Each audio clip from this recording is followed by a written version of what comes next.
ಯಪ್ಪ ಈ ಸರ್ಕಾರದ ಕಟ್ಟಡ ಸರ್ಕಾರಿ ಕೆಲಸ ಅಂದರೆ ನಮ್ಮ ಸರ್ಕಾರಿ ಕೆಲ ನೌಕರದಾರರಿಗೆ ಅದು ಏನಾಗಿದೆಯೋಪ್ಪ ಒಂಥರ ಬೇಕೋ ಬೇಡವೋ ಮಾಡಬೇಕೋ ಮಾಡಬಾರ್ದು ಅಂತ ಎಣಿಸಿ ಕೆಲಸ ಮಾಡ್ತಿರ್ತಾರೆ. ಲಕ್ಷಾಂತರ ಸಂಬಳ ಕೊಟ್ಟರು ಆ ಸಂಬಳಕ್ಕೊಂದು ನ್ಯಾಯ ಒದಗಿಸುವ ಕೆಲಸವನ್ನು ಅನೇಕರು ಮಾಡದೆ ತಮ್ಮ ಆತ್ಮವಂಚನೆ ಕೆಲಸ ಮಾಡಿಕೊಂಡು ಓತ್ಲ ಹೊಡಿತಾ ಇರ್ತಾರೆ. ಅದಕ್ಕೆ ಏನೋ ಸರ್ಕಾರಿ ಸ್ವಾಮ್ಯದ ಅನೇಕ ಸಂಸ್ಥೆಗಳನ್ನು ಸರ್ಕಾರಗಳು ಖಾಸಗೀಕರಣ ಮಾಡಲು ಮುಂದಾಗಿರೋದು ಅನಿಸುತ್ತೆ. ಈ ಓತ್ಲ ಗಿರಾಕಿಗಳನ್ನು ನೋಡಿದರೆ ನಾನು ಯಾಕೆ ಇಷ್ಟು ಹೊತ್ತು ಇಷ್ಟೆಲ್ಲ ಪೀಠಿಗೆ ಹಾಕಿದೆ ಅಂದರೆ, ತುಮಕೂರು ನಗರದ ರೈಲ್ವೆ ಸ್ಟೇಷನ್ ರಸ್ತೆ ಬಳಿ ಇರುವ ಸರ್ಕಾರಿ ಪ್ರಥಮ ದರ್ಜೆ ಕಾಲೇಜಿನಲ್ಲಿ ಸುಮಾರು 3,000ಕ್ಕೂ ಅಧಿಕ ಮಕ್ಕಳು ವಿದ್ಯಾಭ್ಯಾಸ ಮಾಡ್ತಾ ಇದ್ದಾರೆ. ಈ ಕಾಲೇಜು ಆವರಣದಲ್ಲಿ ಲಕ್ಷಾಂತರ ಹಣ ವ್ಯಯ ಮಾಡಿ ಫಿಸಿಕಲ್ ಎಜುಕೇಶನ್ ಡಿಪಾರ್ಟ್ಮೆಂಟ್ಗೊಂದು ಕಟ್ಟಡವೊಂದನ್ನು ನಿರ್ಮಾಣ ಮಾಡಲಾಗಿದೆ. ಈ ಕಟ್ಟಡದ ಸುತ್ತ ಕಂಡು ಬರುವ ಅಧ್ವಾನದ ವಾತಾವರಣವನ್ನ ಮತ್ತೆ ನಿಮ್ಗೆ ತೋರಿಸ್ತೇನೆ. ನೀವೊಮ್ಮೆ ನೋಡಿ ಇವ್ರ ಮಕ್ಕ ಅದು ಏನು ಮಾಡ್ತಿರೋ ಬಂದು ಮಾಡಿಬಿಡಿ.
ನೋಡಿದ್ರ ಈ ಅವಾಂತರದ ವಾತಾವರಣವನ್ನ?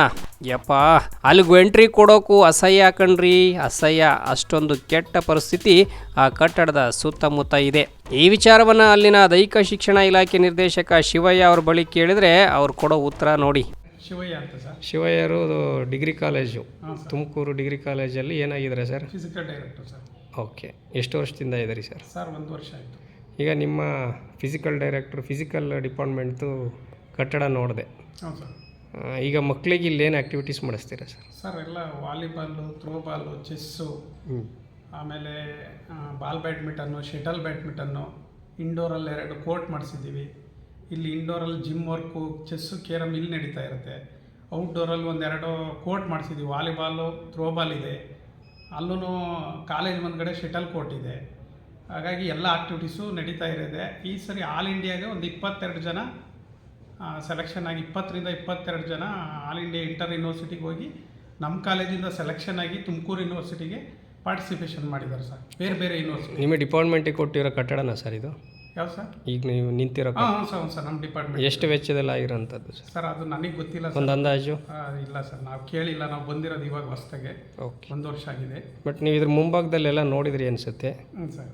ನಿಮಗೆ ಸಮಾಧಾನ ಇದೆಯಾ ಸರ್? ಇಲ್ಲ, ಎಲ್ಲ ರೆಡಿ ಮಾಡಿಸ್ತೀವಿ. ಅದೆಲ್ಲ ಸ್ವಲ್ಪ ಎಲ್ಲ ಇನ್ನೂ ಕನ್ಸ್ಟ್ರಕ್ಷನ್ ನಡೀತಿದೆ ಸರ್ ಮುಂದ್ಗಡೆದು. ಅದರಿಂದ ಮೆಟೀರಿಯಲ್ ಹಾಕ್ಕೊಂಡವ್ರಲ್ಲಿ.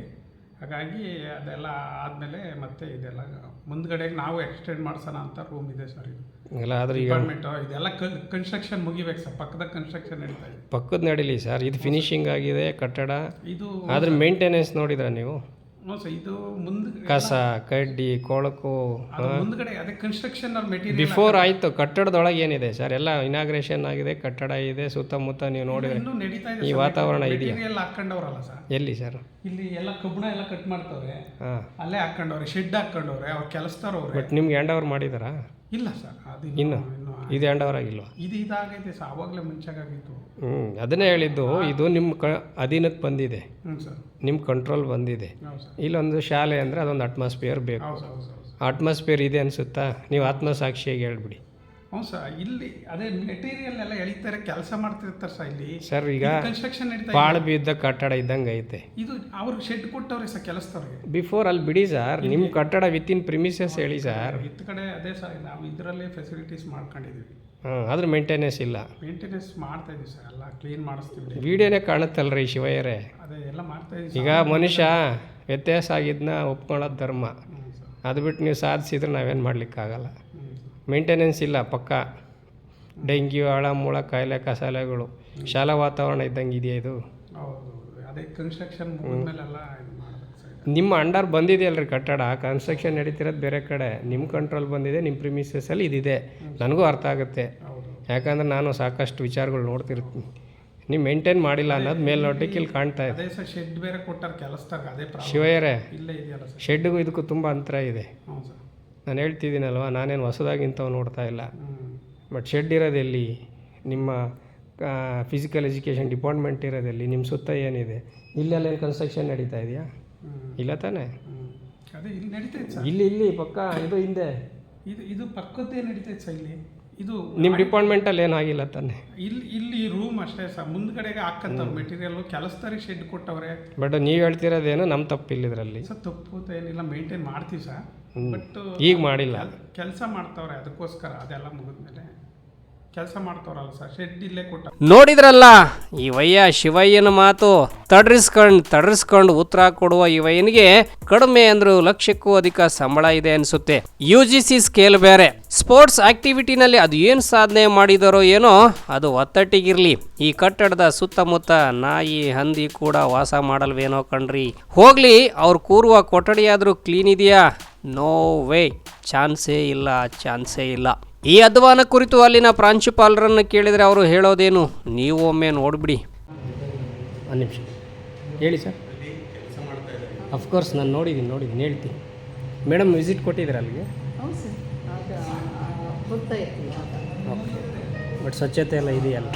ಅದು ಸ್ವಲ್ಪ ಕನ್ಸ್ಟ್ರಕ್ಷನ್ ನಡೀತಾ ಅದೆಲ್ಲ ನೋಡಿ ಬಂದೆ ನಾನು. ಅಲ್ಲಿ ತುಂಬ ಈಗ ರೈನಿ ಸೀಸನ್ನಲ್ಲಿ ತುಂಬ ಅವ್ಯವಸ್ಥೆ ಆಗಿದೆ. ಸ್ವಲ್ಪ ಅದು ಸ್ವಲ್ಪ ದಿನದಲ್ಲಿ ಎಲ್ಲ ಸರಿ ಹೋಗುತ್ತೆ. ನಿಮ್ಮ ಗಮನದಲ್ಲಿದೆ ಅಂದರೆ ಆಯಿತು. ಇಲ್ಲ ಸರ್, ಅದಿದೆ. ಯಾಕಂದರೆ ರೈನಿ ಸೀಸನ್ ಅಲ್ವಾ, ಅಲ್ಲಿ ಮೊನ್ನೆ ಪ್ರೋಗ್ರಾಮ್ ಎಲ್ಲ ಆಗಿ ತುಂಬ ಆಗಿದೆ. ಇಲ್ಲ ಅಂತ ಹೇಳಲ್ಲ, ಅದು ವಿದಿನ್ ದಿ ಶಾರ್ಟ್ ಪೀರಿಯಡ್ ಅದೆಲ್ಲ ಸರಿ ಹೋಗುತ್ತೆ. ಅಲ್ಲಿ ಕಟ್ಟಡ ಕನ್ಸ್ಟ್ರಕ್ಷನ್ ನಡೀತಾ ಇದೆ ಅಂತೆ, ಅದಕ್ಕೆ ಈ ಡಿಪಾರ್ಟ್ಮೆಂಟ್ ಹೀಗೆ ಬಿಟ್ಟಿದಾರಂತೆ. ಏನು ಸಬೂಬು ಹೇಳ್ತೀರಿ ನೀವೆಲ್ಲ? ಸ್ವಾಮಿ, ಕೋಟ್ ಸಂಬಳಕ್ಕೆ ಸರಿಯಾಗಿ ಸೇವೆ ಮಾಡಿ, ಇಲ್ಲ ಅದ್ರ ಕರ್ಮ ನೀವೇ ಅನುಭವಿಸ್ತೀರ ಅಷ್ಟೇ. ಕೊನೆಗೆ ಇವ್ರ ಪರ ಅಲ್ಲಿನ ಮ್ಯಾನೇಜರ್ ವಕಾಲತ್ ವಹಿಸಲು ಮುಂದಾದ್ರು. ಆಯ್ತು ಬಿಡ್ರಿ ಅಂತ ಪ್ರಿನ್ಸಿಪಾಲ್ ರೂಮ್ನಿಂದ ಹೊರಬಂದ ನನಗೆ ಅದೇ ಮ್ಯಾನೇಜರ್ ಪ್ರಿನ್ಸಿಪಾಲ್ ಹತ್ರ ಹೋಗಿ, ಮೇಡಮ್ ನಾನು ಸಾಕಷ್ಟು ಬಾರಿ ಹೇಳಿದ್ದೀನಿ, ಆದರೂ ಕ್ಲೀನ್ ಮಾಡಿಸಿಲ್ಲ ಅಂತ ದೂರು ಹೇಳಿದ ಮಾತು ನನ್ನ ಕಿವಿಗೆ ಬಿತ್ತು. ಆಗ ನಾನು ಮೇಲೆಲ್ಲ ತಳುಕು ಒಳಗೆಲ್ಲ ಹುಳುಕು ಅನ್ನೋ ಮಾತು ನೆನಪಾಗಿ ತುಸು ಹುಸಿನಗೆ ನಕ್ಕು ಅಲ್ಲಿಂದ ಹೊರಟೆ. ಪ್ರಿನ್ಸಿಪಾಲ್ ಮೇಡಮ್ ಶೀಘ್ರದಲ್ಲೇ ಅದೆಲ್ಲ ಸ್ವಚ್ಛಗೊಳಿಸ್ತೇನೆ ಅನ್ನೋ ಭರವಸೆ ಮಾತನಾಡಿದ್ದಾರೆ. ಮತ್ತೆ ವಿಸಿಟ್ ಕೊಡ್ತೇನೆ, ನೋಡೋಣ. ಆಗ ಅಲ್ಲಿನ ವ್ಯವಸ್ಥೆ ಬದಲಾವಣೆ ಕುರಿತು ಅದನ್ನು ನಿಮ್ಮ ಮುಂದೆ ಇಡುವ ಪ್ರಯತ್ನ ಮಾಡ್ತೇನೆ. ಅಲ್ಲಿವರೆಗೂ ನಿಷ್ಠೂರ ನಡೆಯ ಸುದ್ದಿಗಳಿಗಾಗಿ ಬೆಳಗೆರೆ ನ್ಯೂಸ್ ವಾಚ್ ಮಾಡಿ, ಹಾಗೆ ಸಬ್ಸ್ಕ್ರೈಬ್ ಆಗೋದನ್ನು ಮರಿಬೇಡಿ. Bureau report, Belagere news.